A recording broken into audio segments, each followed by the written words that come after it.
When I was about 6 years old, I had my first contact with a foreign language. Before that, I used to think that all the world were speaking Portuguese, my mother tongue. About that, I was terribly wrong. In my first years of learning, I started to ask myself, why do I need to speak another language if I already have my own? The answers I got were quite similar. To meet new places, or so you can have opportunities abroad. Well, as I got older, I started to realize the importance of English. You see, it's a globalized language. You can basically speak it everywhere that someone will understand. Furthermore, it's the main language used by professionals and companies. Therefore, I had a simple thought. Why don't we all speak a single language? I mean, it would be a lot easier and would spare us some time. Am I right? Well, some weeks ago, I was talking with some friends and they all came to this subject. As they were speaking, I started to question my opinion about it, and I finally got to a conclusion. And guess what? I was terribly wrong again. The truth is, language is something much more complex than we usually think, and we should be aware of its power in a nation or a race. We can't just take it away and replace it with a more popular tongue. Well, nowadays, there are around 6,500 spoken languages in the world. However, 2,000 of those languages have less than 1,000 speakers. In other words, right now, as I'm speaking, people all over the world are talking to each other and expressing their ideas, their feelings, and their wishes in more than 6,500 different ways. Well, some places are more diverse when it comes to language. In Europe, there are around 230 languages, while in Asia, there are more than 2,000 languages. Well, but why language is so important? There are three main aspects that answer this question, and I decided to call them by the initials HCU. Well, the first thing to be considered is H for history.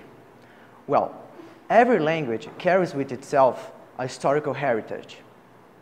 Obviously, there is a reason why we speak a specific language, and it's usually explained through history. For example, in Canada, 20.6% of Canadians speaks French because Canada's land started as a French territory. Nowadays, history is something underrated, but it shouldn't, since learning about our past is to learn about ourselves. The second thing is C for culture. Well, language is definitely a strong cultural identity. According to the American writer Rita Mae Brown, language is the roadmap of a culture. It tells you where its people come from and where they're going to. Well, through culture, we can explain some linguistic phenomena such as jargons, accents, and dialects. Language is a strong cultural foundation once we share our ideas and make them settle through our language. And last but not least, we have unity. Well, among all aspects that a society or a country has, the language we speak is one of the most powerful. For example, here in Brazil, we have a huge social, cultural, religious diversity. Here, you can basically pick two different people with different races, different cultural identities, and different religions. But there's something that unites them both, a same mother tongue. According to the Romanian philosopher Emil Cioran, it's no nation we inhabit, but a language. Make no mistake. Our native tongue is our true fatherland, and I guess he was right. Well, once, I truly believe that we should erase all language in order to standardize communication. But thinking like that is a huge mistake.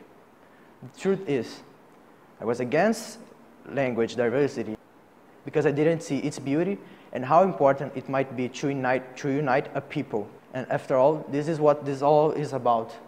Language unites us. Different languages helps us to have a more diverse and tolerant world. In conclusion, we need to be open to new language, but we also need to remember and embrace our mother tongue, since the language we speak means who we are. After all, just like Nelson Mandela once said, if you talk to a man in a language that he understands, that goes to his head. But if you talk to a man in a language he speaks, that goes to his heart. Grazie, danke, arigato, obrigado. Thank you.